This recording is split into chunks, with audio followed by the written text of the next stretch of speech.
Imagine a courtroom where the fate of a child lies in the hands of a king. Why did Solomon, the wisest of men, order that the child be cut in half? This story is not just from the past, it's a mystery that challenges your view of justice. Give a like, subscribe, and discover truths that transform. Stay until the end. What you will learn will change how you face impossible decisions. Solomon's verdict still resonates, an enigma that pulls us back to a time of kings and prophets, where each decision could raise or destroy nations. In the heart of Jerusalem, a young king, Solomon, bore the weight of a throne inherited from David, his father. Promised by God with unmatched wisdom, he faced a people who expected an infallible leader. But what happens when wisdom is tested by an impossible dilemma? Two mothers, one child, a truth hidden in the heart. Imagine two women, faces marked by pain, claiming the same baby as their own. One of them lies, but who? The courtroom falls silent. The crowd holds its breath. What would you do if justice demanded a sacrifice that tore the soul? And if the truth depended on a choice no one dared to make? This is the story of a judgment that not only tested Solomon, but revealed the limits of the human heart. Are you ready to step into the most famous courtroom in history? What makes a decision truly wise? And if justice demanded a price you are not ready to pay? Let's go back to the moment it all began. Jerusalem, at the height of its glory, was more than a city. It was the heart of a blessed kingdom. Under the blazing sun, its walls gleamed, the temple shone, and the people lived under the promise of a golden age. At the center of it all, a young king, Solomon, ascended to the throne. Son of David, the warrior poet, he carried a monumental legacy. But being king was not just about ruling. It was about proving he deserved the title. Imagine a young man barely over 20, crowned with impossible expectations. The people watched him, expecting a leader who could unite tribes, settle disputes, and honor the covenant with God. And God, according to the scriptures, made a promise to Solomon. Ask for whatever you want, and I will give it to you. He did not ask for riches or power. He asked for wisdom of heart, able to discern right from wrong. And so, the legend began. But wisdom, like any gift, is tested in the hardest moments. In a kingdom where justice was the foundation of order, Solomon faced daily challenges, land disputes, rivalries between tribes, pleas from a people who trusted in his word. Each decision shaped his reputation. And then, one case came before the court, a case no one could have foreseen. Two women, humble yet marked by grief, entered the royal hall. Their faces told stories of loss. Their eyes, filled with tears, fixed on the same baby nestled in the arms of one of them. Both claimed, "This child is mine." But there was a dark secret. One of them was lying. Who were these women? Prostitutes, says the Bible, living on the margins of society, yet bound by a tragedy. Their story begins on a tragic night, when one of them, sleeping, accidentally smothered her own child. Desperate, she switched the babies while the other mother slept, claiming the living child as her own. At dawn, the truth came to light, or almost a real mother noticed the exchange, but how could she prove it? There were no witnesses, only her word against the others. The people of Jerusalem, cases used to disputes resolved by evidence, were perplexed. How could a king, even the wisest, unravel a riddle where the truth was buried in hearts? Solomon, seated on his cedar throne, listened to the two women. Their accounts were identical. Their tears seemed genuine. But the king knew. The truth was not in their words, but in what they hid. The people waited, anxious. This was not just a trial, it was the ultimate test of the wisdom God had granted him. Could Solomon, so young, find justice where logic seemed to fail? Or was this the moment when even the wisest of kings would reveal his limits? One of them lies, but who? There is no proof, only broken hearts and a child at the center of it all. The courtroom was about to witness something no one could have imagined. Solomon's court was not just a place of justice, was a stage where the fate of a kingdom was decided. The stone walls, adorned with tapestries, echoed the sighs of an anxious crowd. In the center, two women, so different yet united by a pain that cut like a blade. One held a child, her face wet with tears, while the other, with hardened eyes, repeated her claim. The baby, unaware of the drama, was the only sound of innocence in a hall heavy with tension. Solomon, in his carved cedar throne, observed in silence. His eyes, the legends say, seemed to see beyond words, as if probing the souls before him. But what did he see? How could he uncover a truth hidden in broken hearts? The two women told their stories, and each word was a mirror of the other. "This child is mine," said the first, her voice trembling, her hands clutching the baby to her chest. "She lies," retorted the other, with a tone that mixed pain and defiance. "I raised him. I nursed him." The crowd swayed between compassion and doubt. There were no witnesses, no marks, no proof. Only two mothers, one living child, and the shadow of a tragedy. A dead baby switched in the dead of night.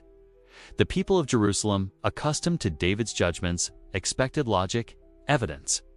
But this case was different. It was a maze with no exit, where the truth seemed unreachable, and all eyes turned to Solomon.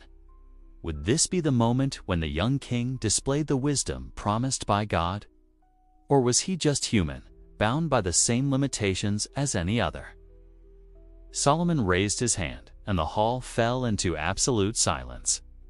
The air seemed dense, as if time itself held its breath. He heard every word, every sob, every accusation, but his expression betrayed no emotion. Then, with a clear and firm voice, he spoke. "Bring me a sword." The crowd froze. A guard, hesitant, brought forth a gleaming blade. The women's eyes widened. The baby whimpered softly. "Bah!" And then came the command no one expected.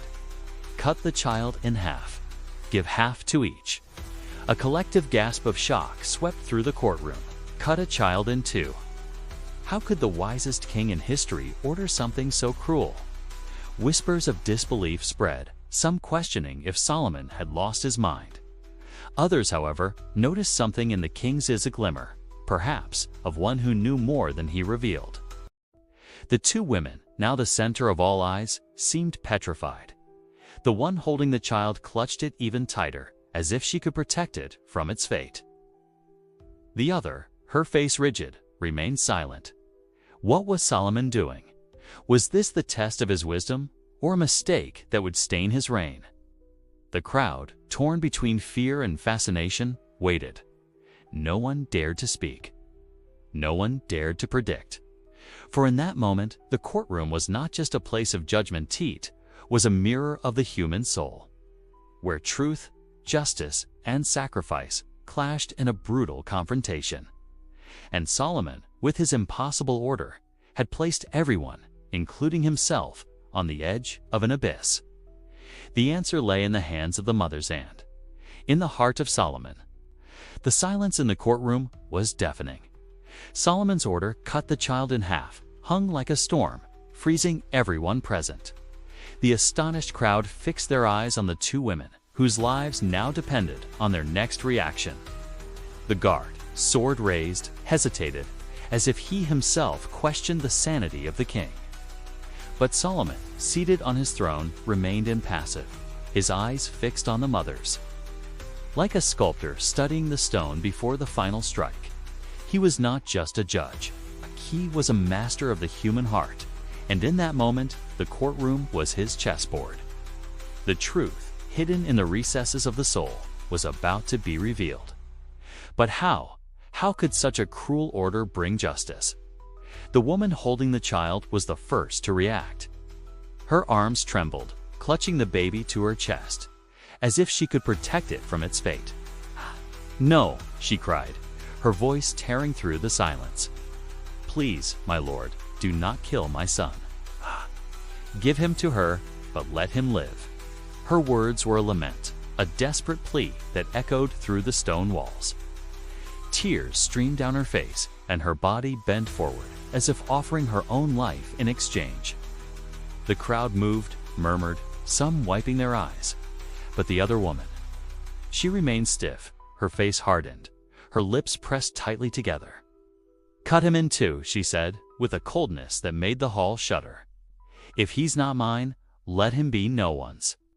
A collective gasp of shock swept through the courtroom. How could anyone say such a thing? Solomon raised his hand, and the guard lowered the sword. Silence returned, but now it was charged with a new energy, as if everyone knew something monumental was about to happen. The king, in a calm yet firm voice, spoke. "Give the child to the first woman. She is the true mother." The crowd erupted in exclamations, some applauding, others crying in relief. The pleading woman fell to her knees, embracing the baby, while the other, defeated, looked away. But what had just happened? How did Solomon know? The answer was not in evidence, nor in witnesses. It was in the heart. Solomon did not need physical proof. He used emotion as his weapon. The true mother, moved by love, would sacrifice anything, even her right to the child, to save him.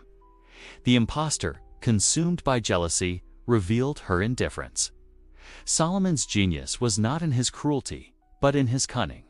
He knew the order to cut the child would never be carried out. It was a test, a mirror to reflect the truth hidden in the mother's hearts. The crowd, initially shocked, now looked upon the king with reverence. "This is the man God has chosen," they whispered. The story, recorded in 1 Kings 3:16-28, is not just an account of a trial. It is a lesson on human nature. Solomon understood that true love does not divide, it protects. He turned an impossible dilemma into a revelation that would echo for generations. But there was more. This judgment was not only about two mothers or one child. It was about wisdom that transcends logic, that sees the invisible. Why does this story still fascinate us today? Because Solomon did not simply resolve a case. He revealed the power of empathy as a tool of justice. He judged not based on words or appearances, but on a deep understanding of what moves the human heart. And in that moment, Jerusalem saw more than a king. It saw a man whose wisdom seemed to touch the divine. But what does that mean for us? How can a decision made 3,000 years ago speak to our courts, our lives? The answer lies in what Solomon teaches us about choices, sacrifices, and truths that only the heart can reveal. But what does that decision tell us about the world today? Solomon's judgment did not end when the child was given to his true mother. It began there, in the minds of all who witnessed it, and it continues to resonate 3,000 years later in our hearts and courts. That shocking order, "cut the child in half," was not just a brilliant trick. It was a mirror of the human soul. Solomon did not merely judge to women. He judged what makes us human: love, sacrifice, the truth hidden beneath layers of pain and desire. But what does this story truly mean? Why does it grip us, provoke us, make us question? Because, deep down, we all face moments when justice seems impossible, where choices force us to look within ourselves. Think about it. Solomon had no proof, no witnesses, no physical evidence. He relied on emotion, on a mother's love to reveal the truth. What if it had been different? What if the true mother, in panic, had remained silent? What if the impostor had feigned tears? Solomon's decision was a calculated risk, a leap of faith in human nature. He bet that love would be stronger than pride. That truth would emerge under the pressure of the moment. But what if he had been wrong? That question haunts us because it forces us to face our own judgments. How many times do we face choices where there are no easy answers, where logic is not enough? How many times must we trust the heart to find the way? The story of Solomon speaks to us because it is universal. Today, in courtrooms, offices, or even in our homes, we face dilemmas that echo that judgment. Imagine a judge deciding the custody of a child, where both parents seem equally convincing. or a business leader choosing between laying off employees or risking the company's future. Or you, in a moment of crisis, deciding between protecting someone you love or following what seems just. Solomon teaches us that true wisdom is not in dividing in choosing sides, in drawing lines, but in understanding what truly moves people. He saw love as the key, but he also showed us that justice requires the courage to take risks, to trust in what cannot be proven. This story inspired legal systems, philosophies, religions, in Judaism, Christianity, and Islam. The judgment of Solomon is cited as an example of divine wisdom, but it also raises uncomfortable questions. What if the true mother had been less expressive? What if culture, fear, or trauma had silenced her? Solomon trusted in maternal instinct, but what does that say about our own decisions? How many times do we judge based on what we expect instead of what we truly know? Solomon's genius was to turn an impossible case into an eternal lesson, but his humanity reminds us that even the wise can err. He challenges us to look beyond words, beyond appearances, and to seek the truth where it truly lives, in the heart. The judgment of Solomon is not just a story from the past. It is an invitation for us to reflect on our choices. How do we decide when everything is at stake? How do we find the truth amid confusion? Solomon's answer was love. But each of us carries our own courtroom, our own raised swords, and, like him, we must find the courage to judge with wisdom, when with humanity. And so, the story of Solomon became more than a judgment, it became a legacy. The story of Solomon did not remain confined to the walls of his courtroom. It crossed centuries, echoing in synagogues, churches, mosques, and classrooms. The judgment of the two mothers, recorded in 1 Kings 3:16-28, became more than an account, it became a symbol of wisdom, empathy, and justice. In modern courtrooms, judges still cite Solomon when facing dilemmas with no clear solution. Philosophers debate his strategy, asking, was it divine wisdom or just a brilliant risk? The religious see him as an example of how God guides hearts. But why does this story endure? Because it speaks of us, of our struggles, our choices, our search for truths we cannot always prove. Solomon, however, was not perfect. The same king who saw the truth in a mother's love also made mistakes. He amassed wealth, gave in to temptations, and his once united kingdom ended up divided. This humanity makes his story even more powerful. He shows us that wisdom is not infallibility. It is the courage to decide with the heart, even under pressure. And if he could fail, what does that say about us? What would you do in Solomon's place, faced with an impossible choice? How would you find the truth when everything seems uncertain? Solomon's legacy lives because it challenges us. He asks, how do you judge, with cold logic or with the empathy that sees beyond? His story is an invitation to look within ourselves, to find our own wisdom, and perhaps to realize that true justice does not divide, but unites. Now, it is up to you to decide how this legacy will live in your life. The story of Solomon is not just an echo from a distant past hit, it is a flame that lights the present. When he judged the two mothers, he not only saved a child, he revealed a profound truth. True wisdom is not in dividing, but in uniting, not in destroying, but in protecting.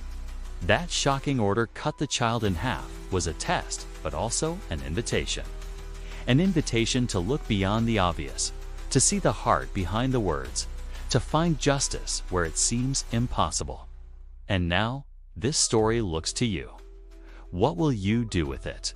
How will you use Solomon's wisdom in your own choices, in the moments when life demands the courage to decide?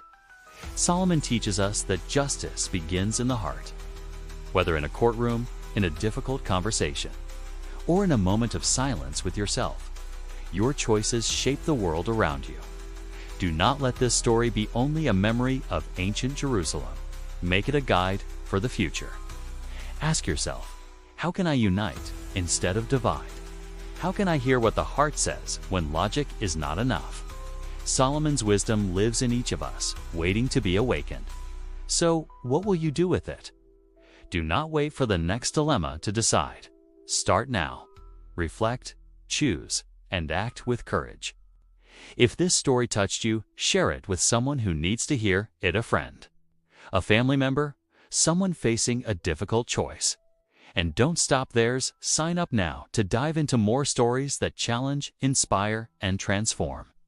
Because wisdom is not something you keep, it is something you live. Be part of this journey.